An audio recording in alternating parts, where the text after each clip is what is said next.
Om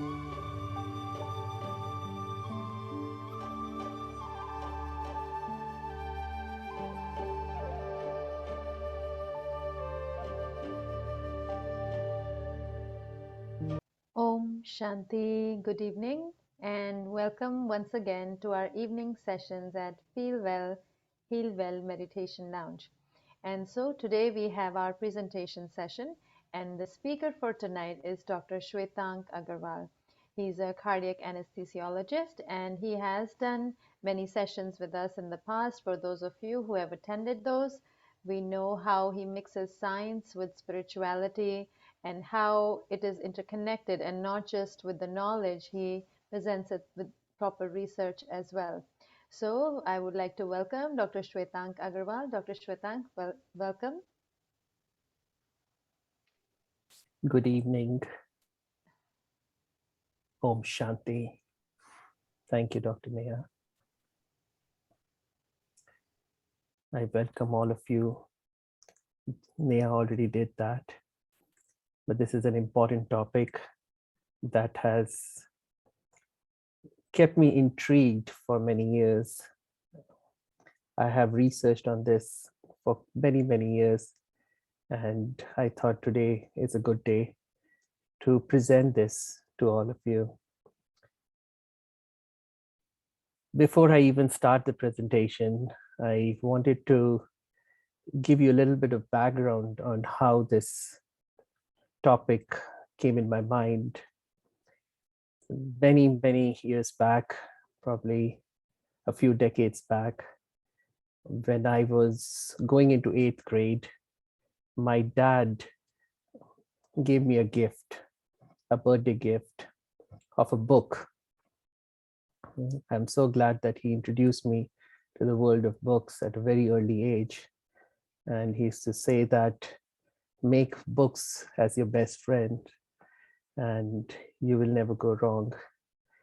And so anyways, he gave me this book, which some of you may have read, may have heard of at least.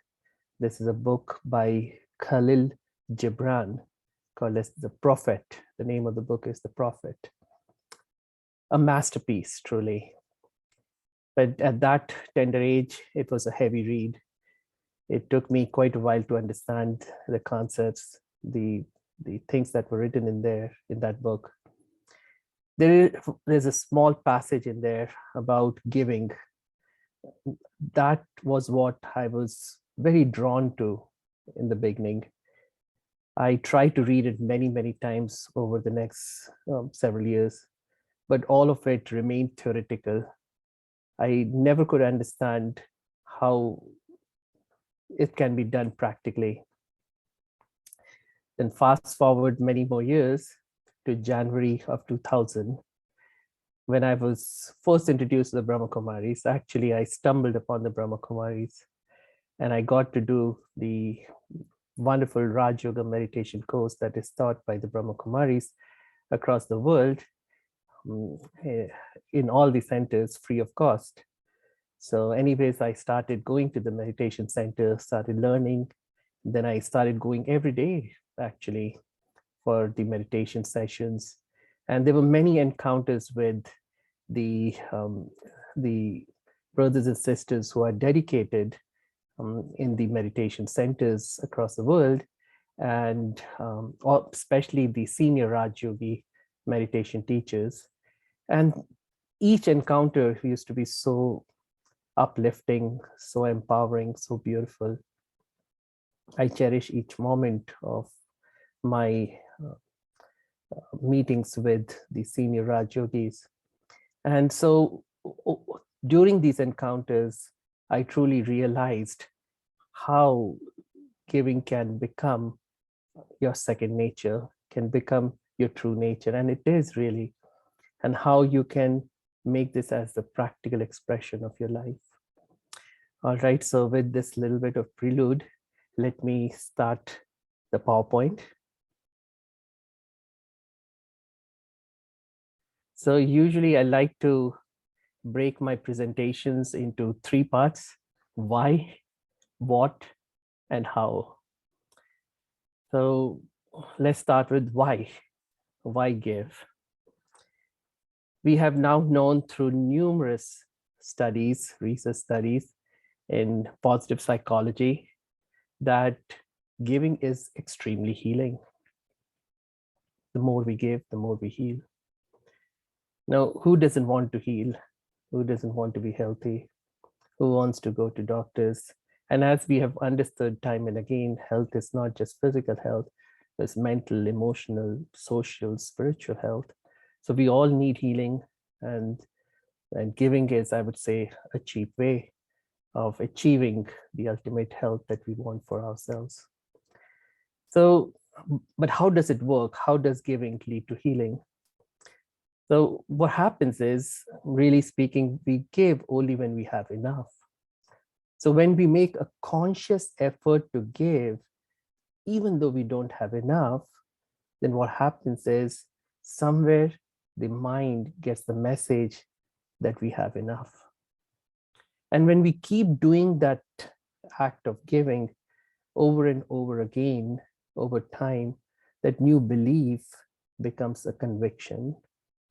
We have now known through many studies in contemplative neuroscience that actually for the brain and also for the psyche, the mind, it is very difficult to differentiate perceived reality from actual reality.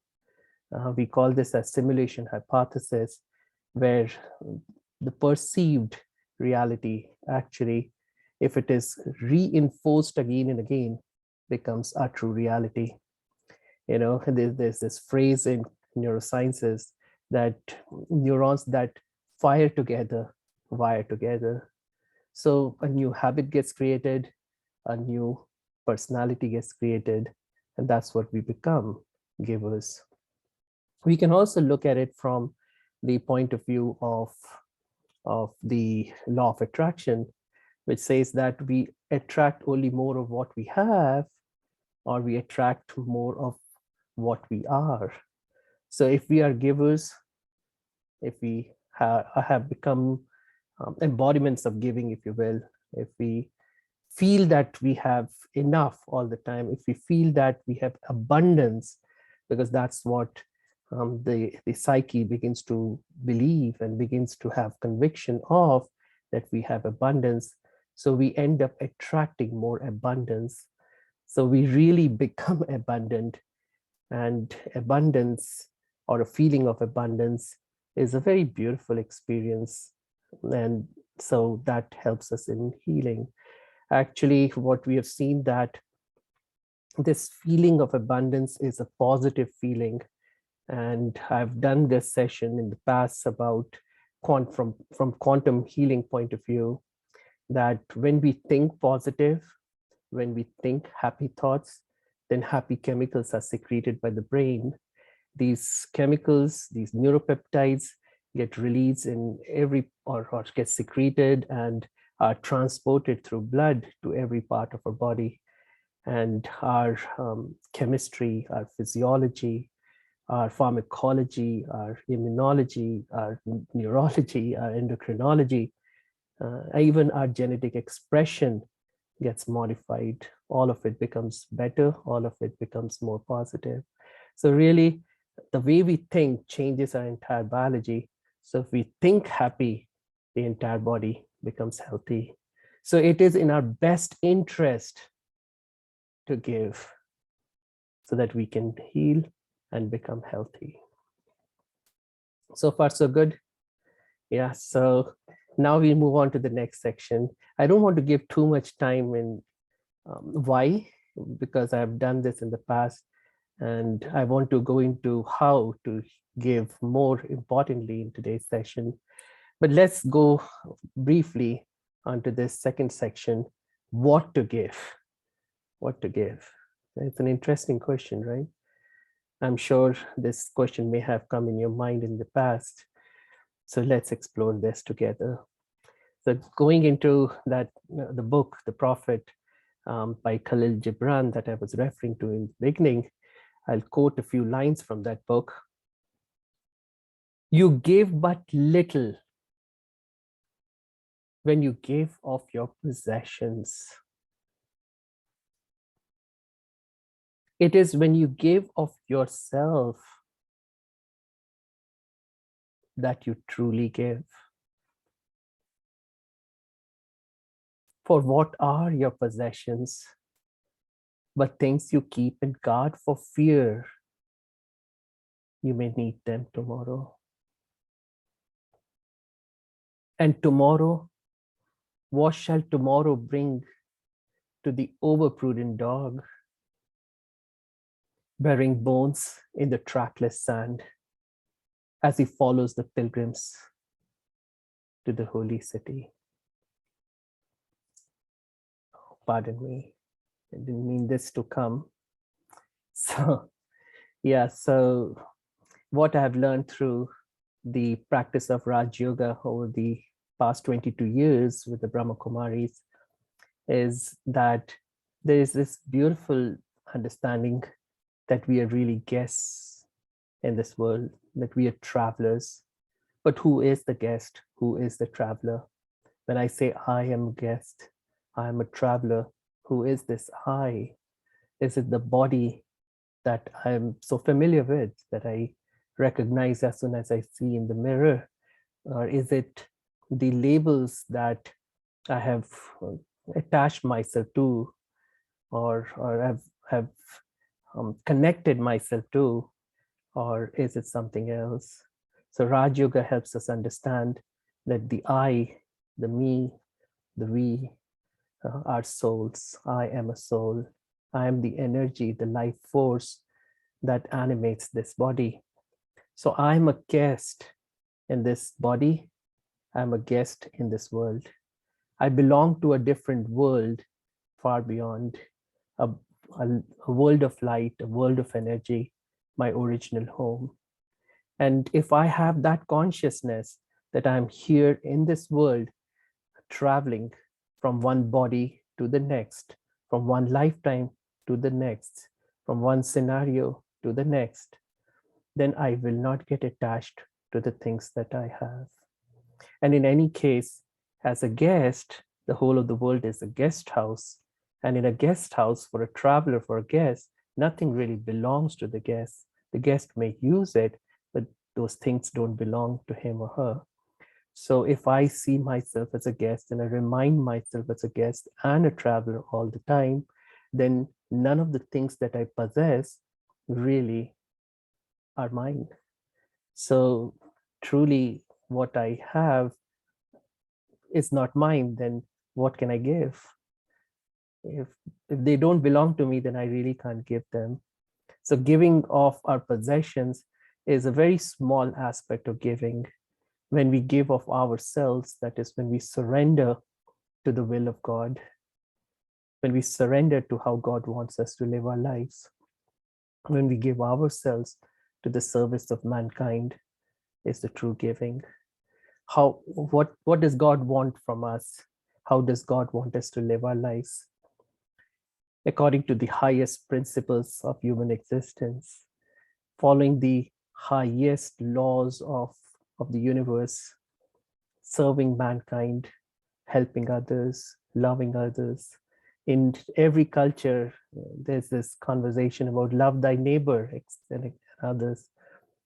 So if I can live a life like that, that is true giving. This is what I've understood through the practice of Raj Yoga.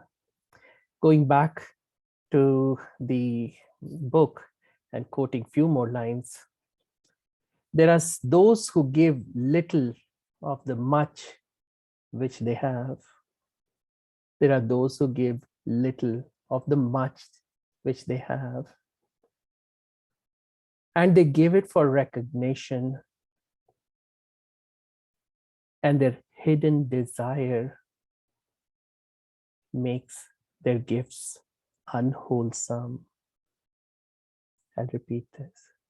There are those who give little of the much which they have, and they give it for recognition, and their hidden desire makes their gifts unwholesome. And there are those who have little and give it all. And there are those who have little and give it all. These are the believers in life and the bounty of life. And their coffer is never empty. See, doesn't it go back to the law of attraction? When you believe in the bounty of life, that life is so bountiful, so full, then I will only attract fullness.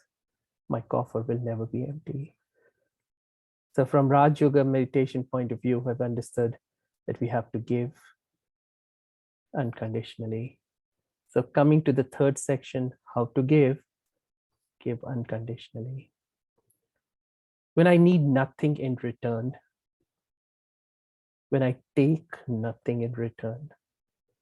But how can that happen? How is it possible? So what I have realized is that if I see myself as a child of God, child of that universal energy, the highest consciousness, the highest intelligence of the universe, and see myself as being employed by God Himself to serve mankind. So my compensation, my remuneration will come from God. He's going to pay me my salary. Then if I'm interacting with others around me, friends, colleagues, family members, or sometimes even myself, then I don't have any expectation, or I would not have any expectation to receive anything from any of these entities. Because like I mentioned, my remuneration, my compensation will be from God Himself. So give conditionally, unconditionally. Giving is receiving is another very beautiful thing that I have learned through the practice of Raj Yoga. Now, how does that work? When we give, then we actually create space within ourselves. And that's when we can receive more and receive fresh. You think of it when you get tired of your furniture and you want to change it. You cannot get the new furniture inside your house unless you remove the old furniture and create space for the new one. So your new furniture has to wait outside, your new table, your new sofa, or even your new carpet. You get rid of the old, create space, and the new can come in. We now know medically too that giving blood, donating blood, actually is very good for the body. Because when we give blood, we create space within our body for new blood to be generated, to be produced by our bone marrow. Many of you would know that as our blood becomes old, the red blood cells become old, they become less flexible. And so they can't go through those tiny capillaries. They can't bend and twist and turn in our capillaries, which are so tiny. Yeah. And so often the blood flow to our internal organs like brain, kidney, pancreas, and so on and so forth becomes sluggish. We call it as a rheology of blood, which gets affected as the blood becomes old. And when you give your blood to someone in need, someone who is bleeding, someone who is fighting life and death, you actually stimulate your bone marrow to create fresh new blood with fresh new red blood cells, which are very flexible, and the circulation of your body, the microcirculation, actually improves. I can give you another example from the medical point of view. You take in breath, you take in oxygen. So this is air really, which is filled with oxygen, right? 21% oxygen, which is in the atmosphere. And when you breathe out, you take out very little of that oxygen, and that's what your body needs. And what you give out then is used by other organisms around you. Think of it for a moment. If you want to hold on to that air, that breath, how long will you be able to hold on to it? How long will you'll be able to keep it to yourself? If you keep it to yourself for too long, you will die. When you give it away so that others can use, you create space in your lung for fresh new oxygen to enter your body. So giving is receiving. There has been a lot of time that I have spent in the past few years trying to contemplate on this topic. And I have come up with some questions which I have asked myself time and again. And I want to share these with you all, but I want to share these in a reflective way, in a way that we all can reflect together, we all can contemplate together and see where these questions take us. It is possible that in the busy schedule of life, some of you may not have had the chance to think from this point of view or the various points of view that I'm going to share with you a little bit. But or it's possible that some of you did think about it in the past. But let's do this collectively. So the first question, many times we feel the joy of giving, and so we give for the joy that comes because of giving. Sometimes when we give, there's pain, and we still do it. But can we go beyond the joy of giving as well as the pain of giving? And from that state of neutrality, it's non-duality, give. Even Rumi said, right, that beyond all right doings and wrongdoings, there's a field, and I'll meet you there. So can I give from that state, from that field, beyond the joy of giving and beyond the pain of giving? Let's take a couple of minutes to reflect on this.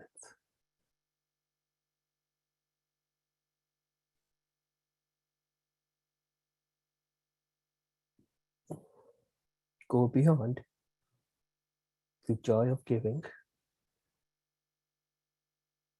and go beyond the pain of giving.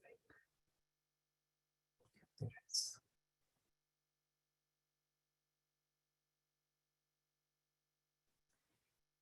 Can I go beyond even the thought of giving?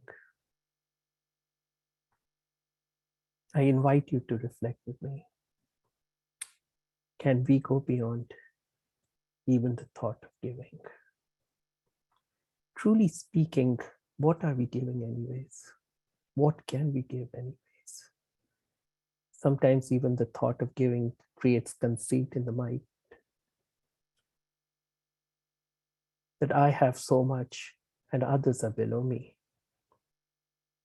But everything that has been given to me actually belongs to everyone, belongs to the universe. Something which I have talked about just a few slides back. What I have with me right now is just merely for keeping for a little bit of time. So if I'm giving, am I really giving? Think about it for a moment.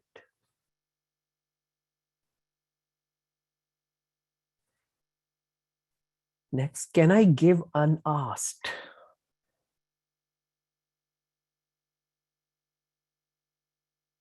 Can I give unasked? Do I need people to beg at my threshold? Do I need people to prostrate in front of me? And like Khalil Gibran says in his masterpiece, do I need people to render their possums bear for me? Do I need people to really fall down in their self-respect before I will give to them? Or can I give unasked?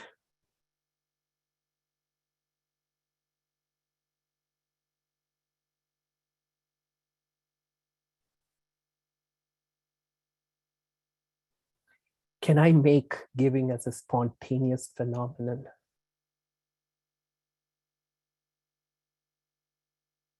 Can I make giving a natural expression of my life? Can I make giving as a spontaneous phenomenon and a natural expression of my life?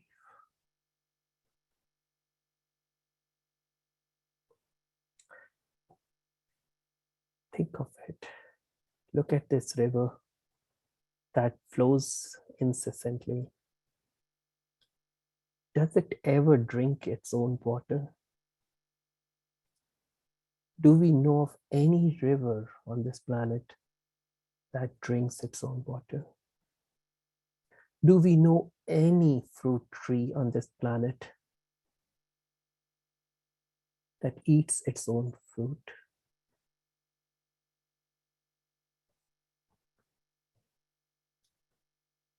These fragrant flowers that you see,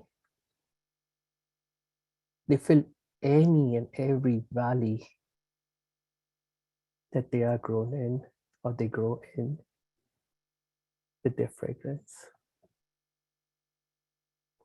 It doesn't matter to them where they are. Can I be like this river? Can I be like this apple tree? Can I be like a fragrant flower?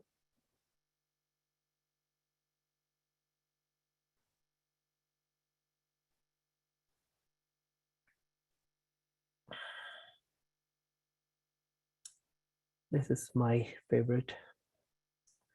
Can I go beyond even the thought whether the person I'm going to give or giving to deserves my gift or not? Can I go beyond the thought whether the person I'm giving to deserves my gift or not? Going back to the example of the river never asks how thirsty the person who is coming to drink its water is. It says, you are not as thirsty, I won't give you my water. The person a little downstream from us, from you, is more thirsty. I'll save my water for him.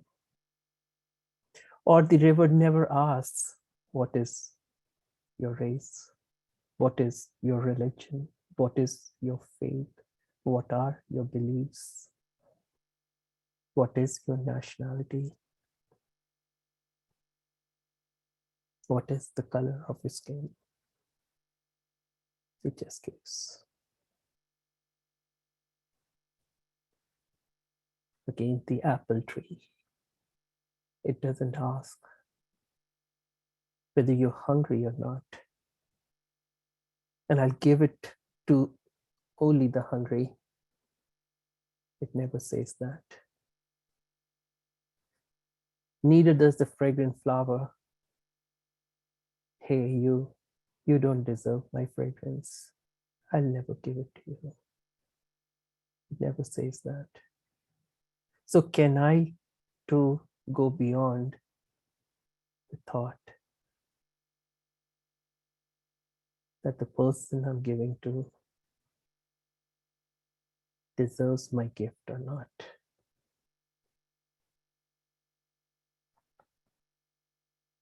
Let's take a moment to reflect on this.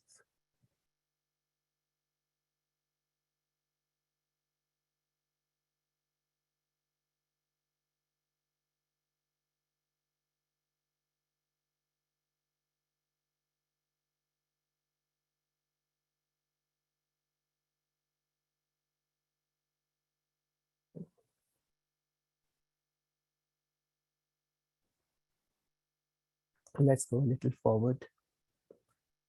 Can I understand the truth that's really God? Or for those who like to rather use the word life or the word universe, giving through me, and that I'm merely an instrument, a witness in this whole process. Let me repeat this. Can I understand the truth that it's really God, life, the universe, giving through me, that I'm merely an instrument, a witness in this whole process?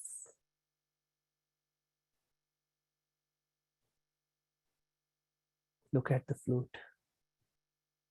Behind every flute, behind every musical instrument is a maestro. Can I see myself as a flute, as a musical instrument, and surrender to the will of the maestro and allow him to create the most beautiful music through me?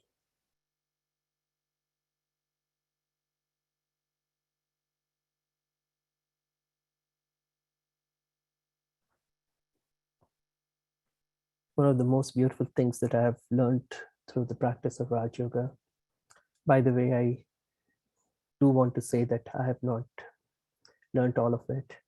I'm still practicing. Every day I realize how little I have learned and how much more that I need to learn. And this wonderful concept, but I would say, I don't want to use the word concept, actually, the eternal truth, that we are really trustees.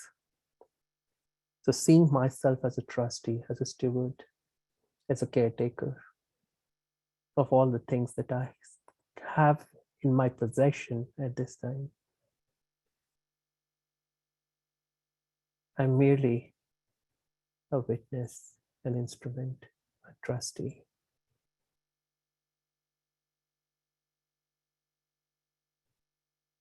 None of it really belongs to me. All of it belongs to God. All of it belongs to life. All of it belongs to the universe.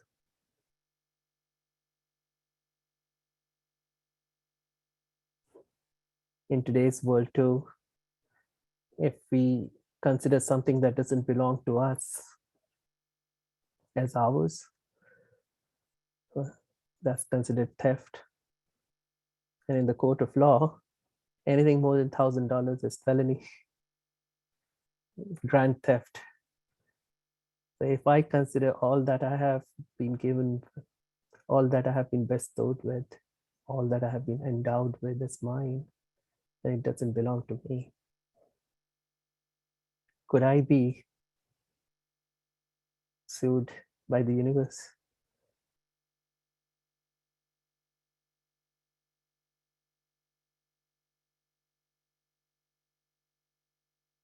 Would I have to stand in front of the jury?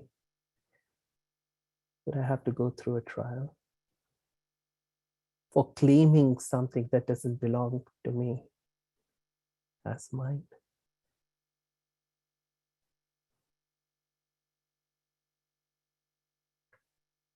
Can I appreciate the fact that everything of mine will be given one day, anyways?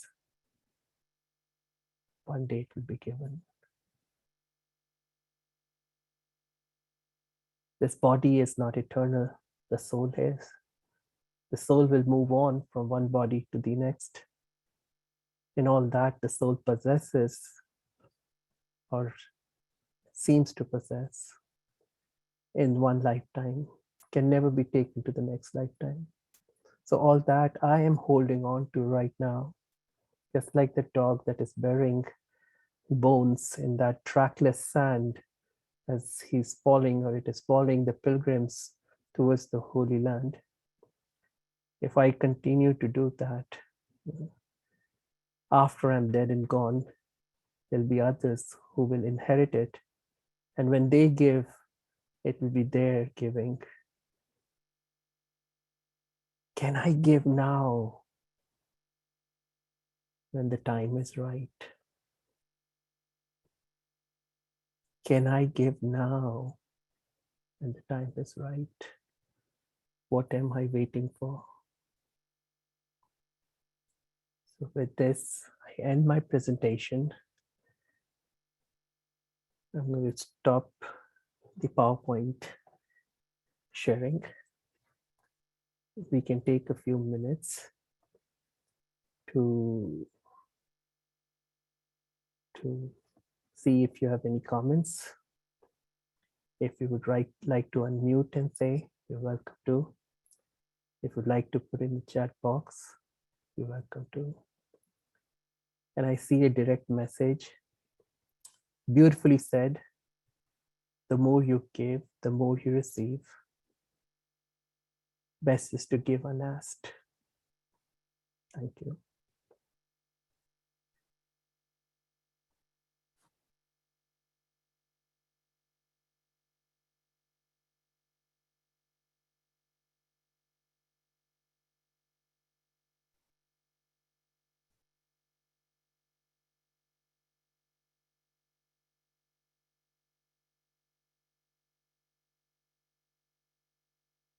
Before we go on to doing a meditation together,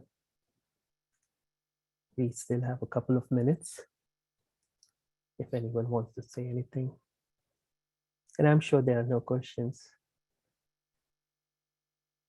but if you have, you're welcome to ask them too.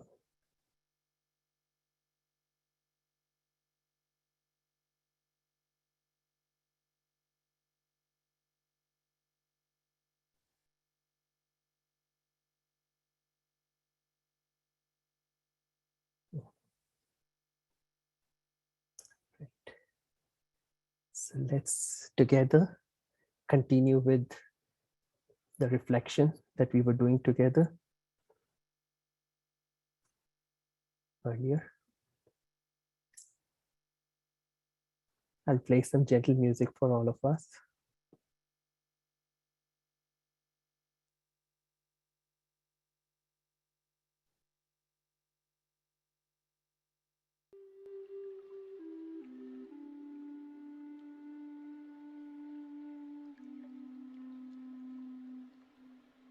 Hopefully the music is not too loud. Yeah, okay.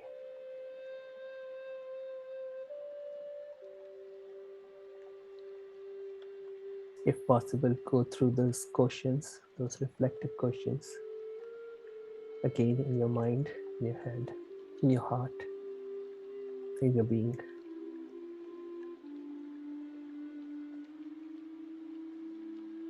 I invite you to allow these questions to percolate through every square inch of your existence,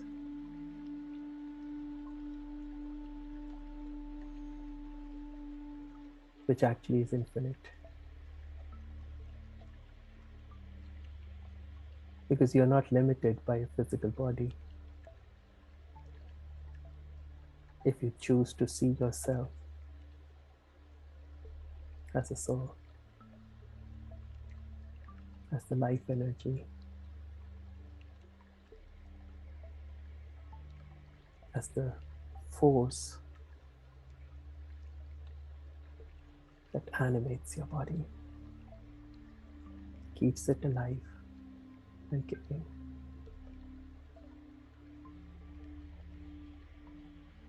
So let's together see if we can expand our consciousness, our individual, and then collectively.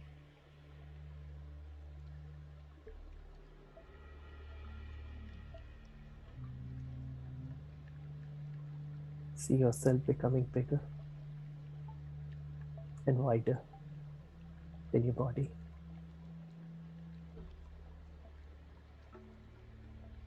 the room that you're sitting in, the house where the room is located,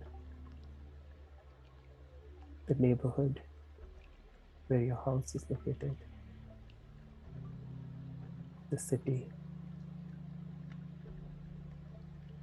the country,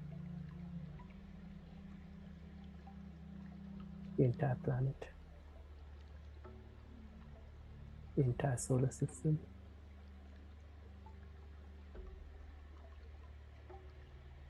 the entire galaxy, and the entire planet.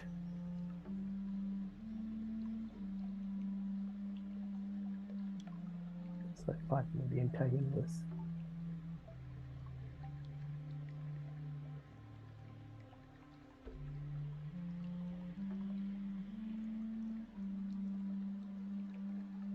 See now, the entire universe belongs to you.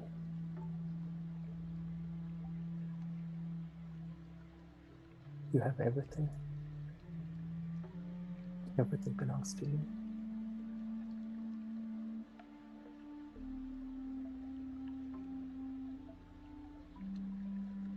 Allow this feeling of abundance to percolate through your being.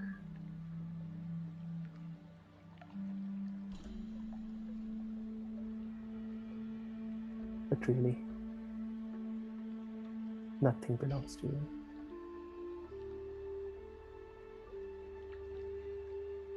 You're merely a soul, a guest, a traveler.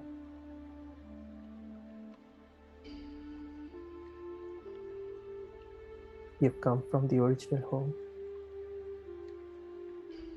of souls, a space filled with light, a space beyond matter, a space of pure consciousness.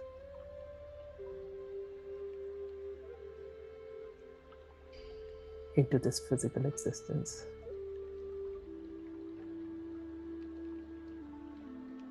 into this lifetime.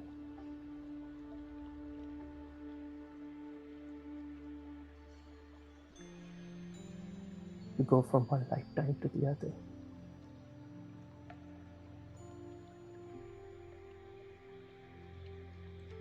All that you believe belongs to you stays behind as you move on.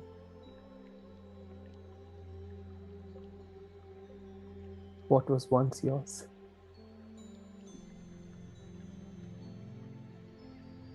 will belong to someone else in the future. And it actually belonged to someone else before it belonged to you.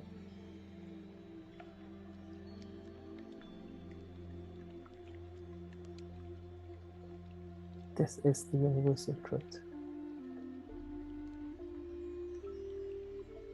What belonged to someone else yesterday belongs to you today. And what belongs to you today will belong to someone else tomorrow.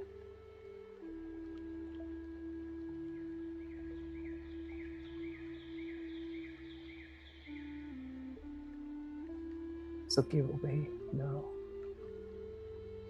when the time is right. For giving is receiving.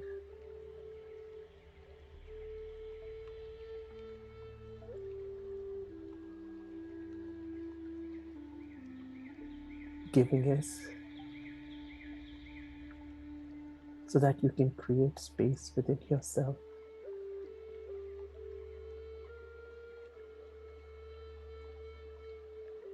So you can receive more and fresh.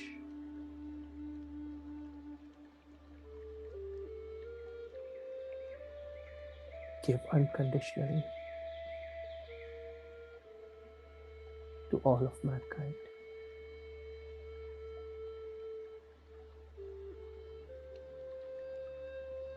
because you are being compensated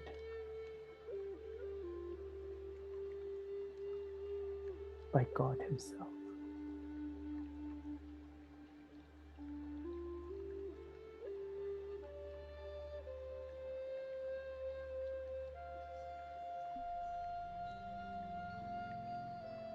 Be like the river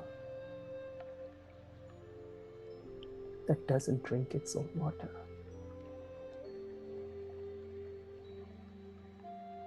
Be like the fragrant flower that just spreads its fingers in the atmosphere freely and unconditionally. Give so you can live. Give so you can heal.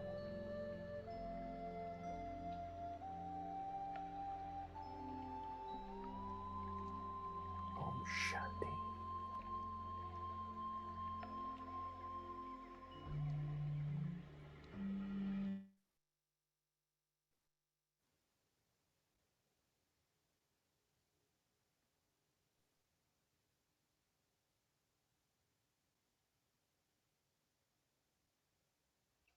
Om Shanti. Thank you, Dr. Shwetank, for a wonderful session and a powerful meditation at the end. It makes me feel so lighter already just by the thought of giving, and imagine when we really give how it makes us feel. So, thank you so much for that session. And thank you, everyone, for joining. And we'll see everyone next week, Sunday evening. Until then, good night and Om Good night. Shanti. Thank you. I see Kathleen showing that book. Yeah, Oh, the prophet. Yeah. Oh, you have it too. Carmen has it too. oh wow. Yeah. Oh, Shanti, thank you. Shanti. Yep, I have the book too. Thank you, everyone. Take care. Good night. Thank you.